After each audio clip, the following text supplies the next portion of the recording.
बापू तोहरे ता फिल्मी सीन दिखाएंगे, बुलेट से चल के आएंगे तुमको भगा के ले जाएंगे, ठीक है। बुलेट से चल के आएंगे तुमको भगा के ले जाएंगे, ठीक है। चाहे अब मार होई चाहे तकरार होई, ठीक है। चाहे अब मार होई चाहे आर पार होई, चाहे तकरार होई चाहे FIR होई, ठीक है ना।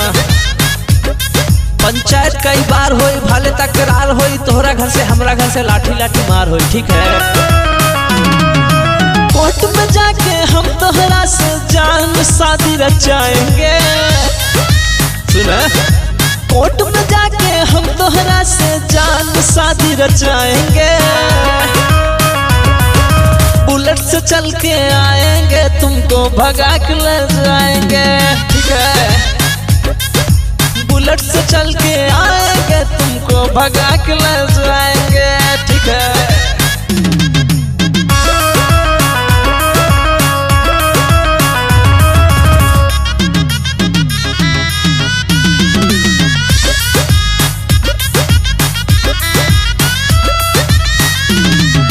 टोपी चश्मा कीन ले हब, कपड़ा रंगीन ले हब, ठीक है ना।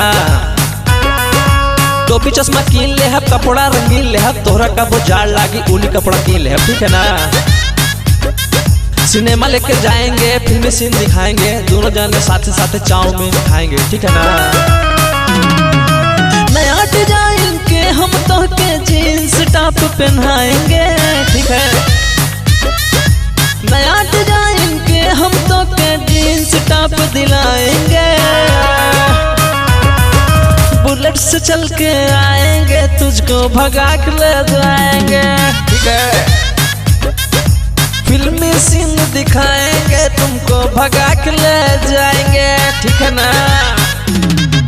है हम DP सिंह तेरे बाप के हाथ ना आएंगे,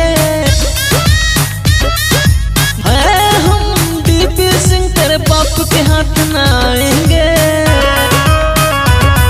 अब बुलेट से चल के आएंगे तुमको भगा के ले जाएंगे, ठीक है। बुलेट से चल के आएंगे तुमको भगा के ले जाएंगे।